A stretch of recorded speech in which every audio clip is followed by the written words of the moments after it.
And everybody, welcome to the Monday, January 8th edition of the Arkansas Diamond Report with Dudley Dawson. I'm Jason Pattison here on the eve of the national championship as well. We got a lot, to talk about, a lot in store for y'all this evening. Thank y'all for jumping on this evening with us. I also want to thank our sponsor, Koi Southern Needs, for all of their great continued support of us, and want to say congratulations to Clay on him and his family's newest addition. And make sure to go on to Koi Southern Eats. Go take a look at all of their great products, and you can also find them in Central Arkansas, Northeast Arkansas, Northwest Arkansas, and online at koisouthern.com. And go and re-experience the magic of kois and come get you some. So, for without any further ado, Dudley, how's it going, my man? I'm doing good. How about yourself?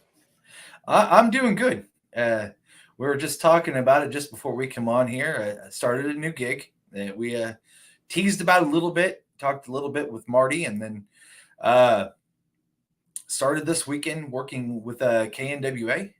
And yeah, it was a lot. It was fun though. I can't. I The support that I got there with all those great folks there this weekend. They were there to help me, encourage me, and I couldn't say anything but great things about the whole entire staff up there. And it was just, I felt like I was kind of coming home, man. And it was a great thing. But yeah, that's kind of how it's going. It's Yeah, going obviously pretty we good. work in conjunction with them. They're good people. Yeah. TV side a little bit better looking than the radio and print side usually. So don't know what it is, huh?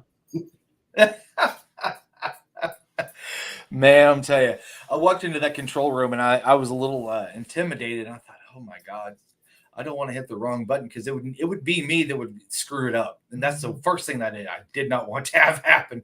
So I just sat there and pretty much put handcuffs on myself and make sure that I didn't screw anything up. And it went pretty smooth this weekend.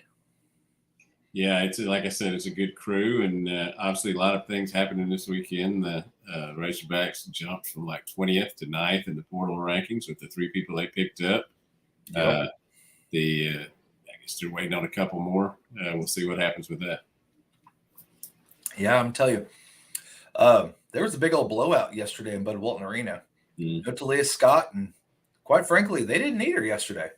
Yeah, my lead was there had been two non-competitive games in a row for 2 days in Bud Walton Arena, but the fans went home happy yesterday. Did not Saturday. That is one of the worst efforts that Eric Musselman team has had, certainly here in his tenure at Arkansas. But it's one of those things that before I put them to the wayside and say they're not going to be able to handle anything. I think I'll wait a little bit because he's been known to tinker and figure things out. So far, whether it's during the conference season or whether it's when they get in the tournament and make a run. So before I cancel them per se, I will wait to see how things work themselves out. I do know that Kenyon Minifield is added an element. Yeah. Used to kind of wonder what it would have been like if he hadn't played so well on Saturday. Yeah, it was a blunder. I know that Kevin did his show on here, and he had a very poignant, you know, title for his show. It was spot on. It was perfect. I mean, it is exactly what it was. I mean, there was no fooling the naked eye to what everybody saw Saturday. And it was really, I wouldn't say disappointing, but I know that whenever Eric Musselman in his post game, that was the best way that you could say, I don't know what's going to happen. I don't know what to do. I just don't know. Yeah, Kevin just happened to be answering the question that got answered in the press conference, but it could have been anybody doing that. He was thoroughly frustrated as well. He should be. It's been a long, long time since there's been an effort like that at Bud Walton Arena. I thought it was kind of clear. Kenon Minifield talking about how that he thought they just quit in the second half, and that's definitely what it. Yeah, that's. I think that's what was so surprising to fans this weekend was the fact that the Q word was used because it was appropriate. With Eric's teams, there's never been that problem before. And so when you do hear that, that really just makes you kind of scratch your head and say, man, I just don't know what's going to happen here. But I mean, like you said, he's been known to turn it around, and I'm waiting for it to happen. Yeah, and clearly the assists made baskets is something that it seems to be down a little bit. Certainly, the defensive intensity has been.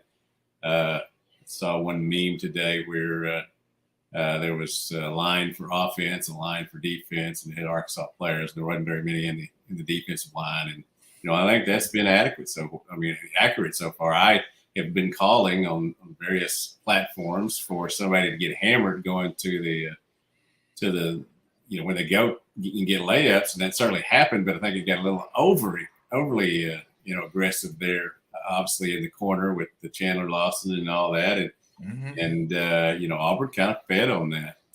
Bruce Pearl's a great motivator, and he used the whole y'all got to play Duke, we had to play Virginia Tech deal, and it kind of motivated his team. And obviously, I don't think there were any kids left from that game 2 years ago because they're all in the NBA. But certainly it was something that he drilled into them. It was.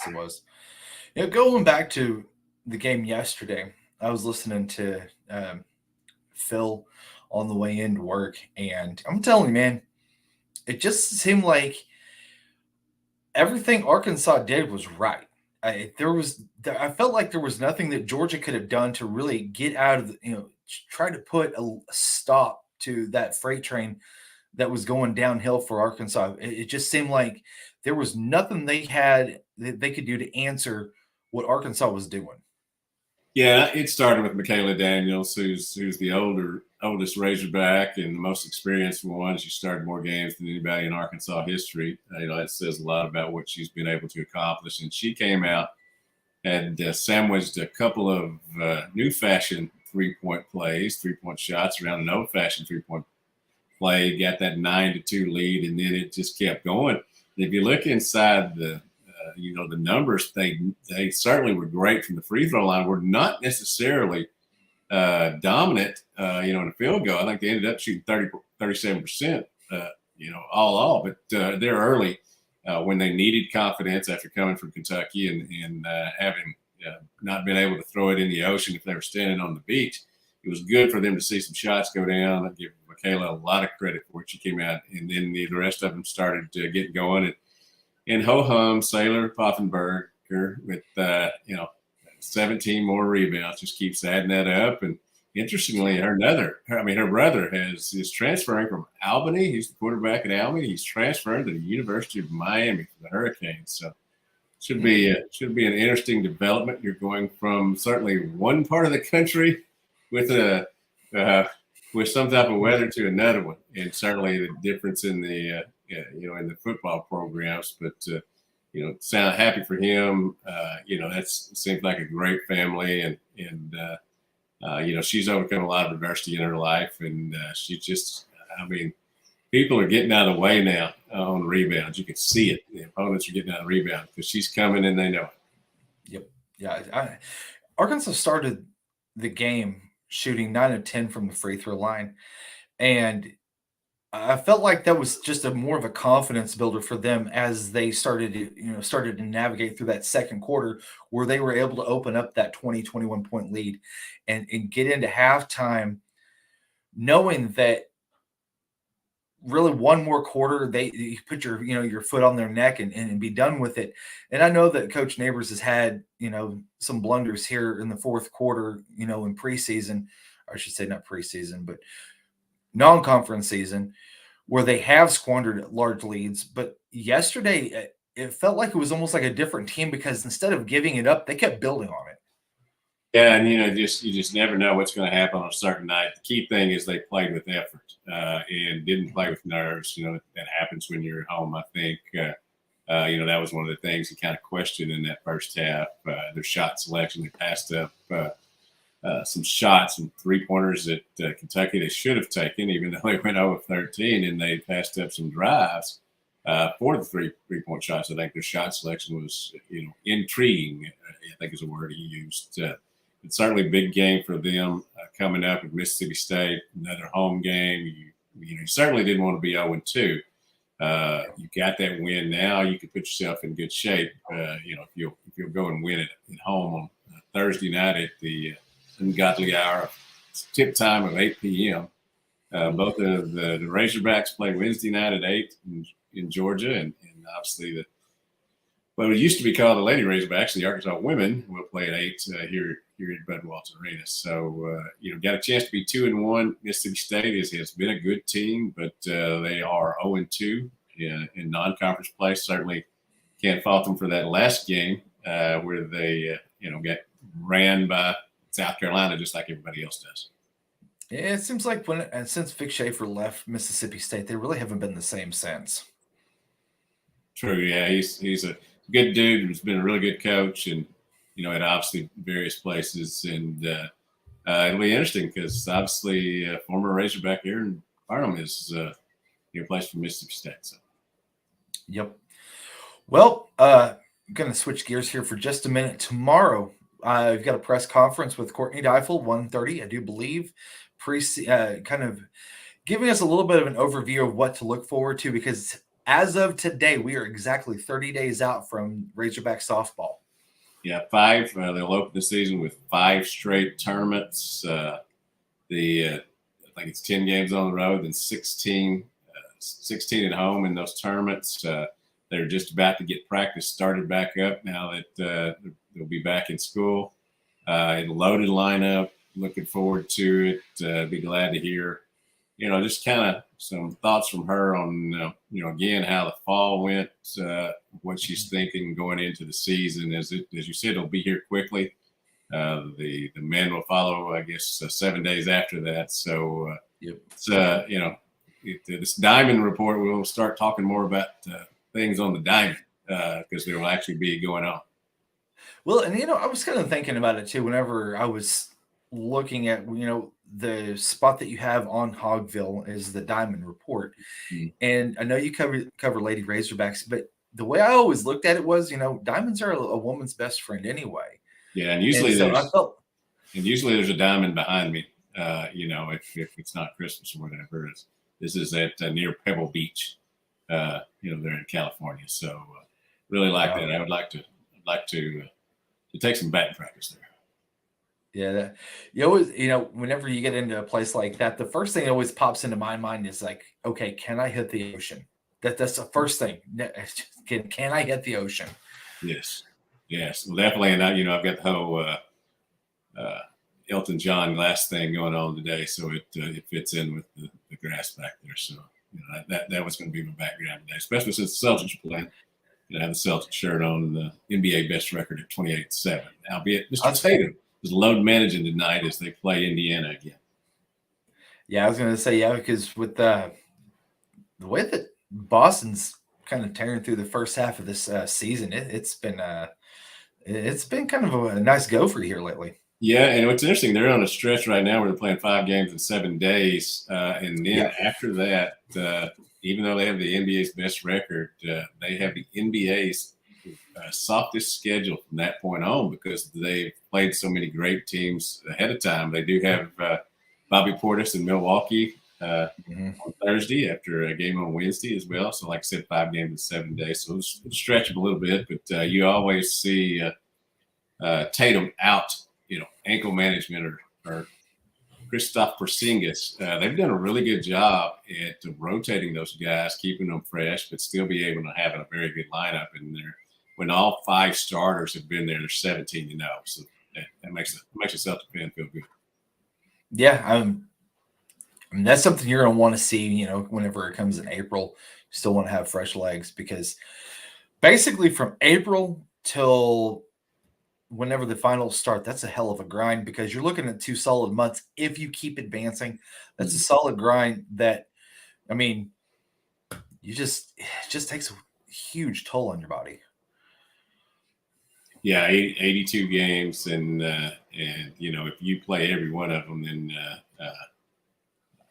it's going to wear you out. You've got to pick and choose your games. Now, it did get a little, the Clippers and some other teams, it did get a little to where they were just over utilizing load management. It's our colleague Otis Kirk will tell you. I know he was happy that the Lakers ended their 4-game losing streak to Flop City, as he calls them. He was a little mad. I mean, they got that. Him and LeBron, everybody seemed a little mad at there. I guess he calls the Darvin Ham pockets. I guess he spends a lot of time coaching with his hands in his pockets. Is all I can figure out. I thought he was misspelling that. I was like, what is this guy talking about? I just couldn't put it together. And then finally I was like, he's got to be, like you said, he's got to be talking about Darvin. I do want to say, I want to extend some condolences also to Otis too. He had lost a cousin this week or this morning or afternoon. And to him and his family and extended family too. And that, hope everything is, good for them as much as it can be in this tough time. And I want to wish our, condolences to him and his family as well. Yeah, he obviously had one of his dogs pass away as well, the one he's had the longest. We all know how tough that is. Paige and I have 4 kids. We at one point had 5 dogs. We have 3 now. Lost a couple. So everybody knows we see them more than we do our kids. Probably talk to them more than we do our kids. They just don't talk back. In words at least I can understand. Sometimes that's not a bad thing though. Sometimes that is not a bad thing at all. Well, my Pogo Fred, he knows exactly what I'm thinking. I might not say it in public all the time to everybody, but if they could ever figure out to get some secrets from him, he'd be able to tell you some stuff that I've said. Well, I just don't want to put him in the same room with John Mozeliak. That's all I got to say. Yeah. I still need another pitcher, but I'm happy, but not ecstatic with what he's done over the course of the winter stove and the hot stove. So the number that came across today was number 2 by Perfect Game, and that Arkansas is ranked by Perfect Game as the number 2 preseason team coming into the 2024 season. And I'm sure whenever publications start to come out with that, you're going to see Arkansas peppered throughout the top 10, maybe even the top 5, just depends on what kind of how they see what Dave's done in the portal, what he has coming back. But you can't deny the fact that he has got a Haas as his number 1 with Hagen Smith. He was just named preseason All-American. And man, I'm going to tell you what, this pitching staff is starting to mirror the one with Blaine Knight whenever they made their run and falling short to Oregon State. It's really similar. Yeah, I think you hit on the 2 biggest things there why they're ranked so high. Is number 1, just because Dave Van Horn's history, producing great teams. As he has reminded people, they did win the share of the SEC championship last year. They kind of got pushed to the wayside as LSU made the run to the national title. But that and that pitching staff, especially those 3 weekend starters, or at least projected weekend starters, people see that and know that if they could win the SEC, not knowing who was going to pitch each Friday, Saturday, and Sunday last year, and they'd get these 3 guys, which are 3. Yes, Hagen Smith is a preseason All-American, but both Mason Molina and Brady Tiger have a chance to earn big accolades as well. And then you've got what should be a bullpen, long guys in a bullpen that should be littered with a bunch of different options. Again, I'd have to go and look again, but at one point there were 11 left-handed pitchers on this roster. And, that's a weapon, a lot of weapons to have, in the middle innings, late innings, a lot of different matchup things you can do. Obviously, they lost Austin Ledbetter to be a quarterback at the University of Arkansas football team. But, I think the fans got upset last year when he said they had so much pitching depth and they all got hurt. But, I feel like he could say that and be accurate again this year. Yeah. Yeah, and you would like to think that, if that, God forbid if it does happen, this staff can take a hit like that if there is one or two guys that go down. But whenever you start looking at 4 and 5, I mean, it doesn't matter what team it is. Maybe, I mean, even LSU. I mean, if LSU had the same type of injuries that the Razorbacks had at those spots, I really don't think you see LSU, being crowned at the end of the season. I really just don't. If their main guy had been out for most of the year, and their second guy, had been out most of the year, then no, they wouldn't have been able to get where they were. They certainly had a great hitting lineup. Tommy White is back, and a preseason All-American on that first team, along with Hagan Smith on the perfect game team. Interestingly, Chase Burns, who was at Tennessee but didn't fare well against Arkansas, is now at Wake Forest. Wake Forest was the number one choice by PG, and in their preseason rankings, obviously get a great first baseman, a really good pitching staff overall, and I think that's an excellent pick for them to be number one. It's going to be fun. It's getting colder, so I know baseball season's about here. Yep, it is. It is. Well, so kind of the elephant in the room here, NRG Stadium tonight in Houston. You've got Michigan taking on Washington in the College Football Playoff National Championship, and right now, as it stands. At the end of the betting line, it's going to be they have Washington as a 4.5-point underdog, and you got Pat McAfee sitting there on the set with which looks like is his best version of a 10-gallon hat. I was watching some of the as they were coming into the stadium, the two teams, and Michigan has had a lot of guys with the black hats on, trying to grasp that role and run with it. It's certainly something that has brought them together. I mean, I don't think that you can say it any other way, but they've cheated to get it. I mean, he was Jim Harbaugh, who I think is a great coach, and I think he will be in the NFL next year. Unless something goes wrong, because he's certainly a hot candidate there, and this is about as great a job interview as you can have right now, what he's done in turning their program around and being able to beat, their rival several times in a row now. But they cheated. He was out 6 games. I understand the rallying cry. Coach Richardson used to use it, when I was on his staff and when I was covering him as a sports writer with the Northwest Arkansas Times and some other entities, Hogs Illustrated and others, but and you always try to use motivation, and I think they've done that. I think J.J. McCarthy may not be the best quarterback in college, but he's certainly one of the most centered.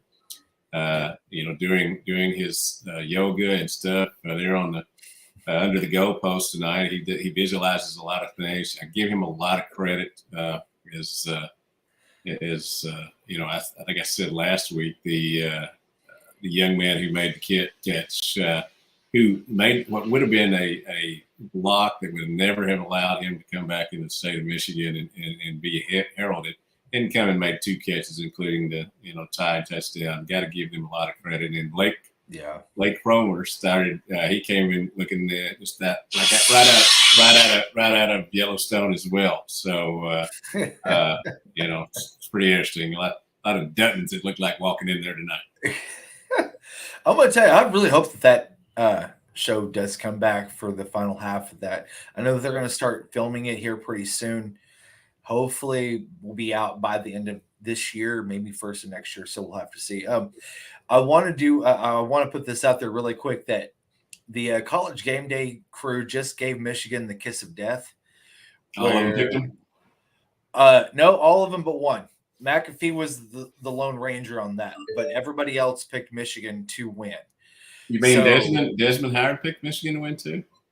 Yeah, I mean, he's been in an interesting position. I think he's handled it pretty well. There's been a couple of instances getting on Pete Thamel that one Saturday. It's tough when you are from a school and you're in that situation. Jimmy Dykes gets it a lot. Joe Klein, Pat Riley, some others. People think you're either trying too hard to favor the home team or trying too hard not to favor the home team. But Desmond Howard has not been shy at all about what he thinks about Michigan and their chances, and that this obviously these controversies are media made and all that. And I'll be just honest, I've never really cared much about what people think about me. I don't like what Michigan has done to get here. I admire what their kids have done, but the coaches, it's a different story. So I don't usually sit back and root, but I would smile if Washington won tonight, especially since I can now say that Michael Penix was my Heisman Trophy choice. And I feel pretty good about that right now. Yep. I'll be honest with you. If I had a vote, that would be who it would have went to as well. Because interesting, I got to watch him a lot more than the other quarterbacks, because all the games were always late at night, the Washington games, so we're able to. And I saw him making a lot of plays in games that they weren't that impressive in, but he made big plays at the end. Yeah, and that's the one thing that I love to compare him to is Caleb Williams, and the reason why is because you had two quarterbacks that entering the season literally had the world at their fingertips, and the raw talent I really feel like took over. And that's why I've been putting a lot of my eggs in the Michael Penix basket, because he was able to take a team that was a front runner and was able to keep him as a front runner for the entire season, where you have a Caleb Williams type that just kind of is like, okay, well, I'm going to do me and I'm going to do my thing. And you look at what happened to him this year. And so that's why I honestly feel like that Michael Penix's game will be able to transfer to the NFL a lot easier than maybe Caleb Williams will. Yeah, and this is a guy he's not gone to powerhouses. I mean, first was at Indiana. Obviously, it's well known he's had 4 seasons that have ended due to injuries. Really like the perseverance. Really like the backstory he has with his Michael Penix Sr.'s dad and mom, and what all they've done to get to where they've been and overcome a lot of adversity. Again, I have a lot of respect for both these quarterbacks in this game. I know which one I'd draft if I was drafting. Now you watch McCarthy turn out to be Tom Brady again, but a Michigan quarterback that just can't. Michigan quarterback, got a dog who's very fired up about the game. It looks like. That's what I'm talking about, man. He's ready to go. Well, man, I'm going to get you out of here, and everybody tune in tonight. It's going to be a great game tonight, Michigan, Washington. It's going to be kicking off here pretty soon. Leslie Bynum, really quick. As far as snow goes, she had a question about snow. From what I've heard from Zach Gilday is that we're looking probably about an inch and a half tops for tomorrow.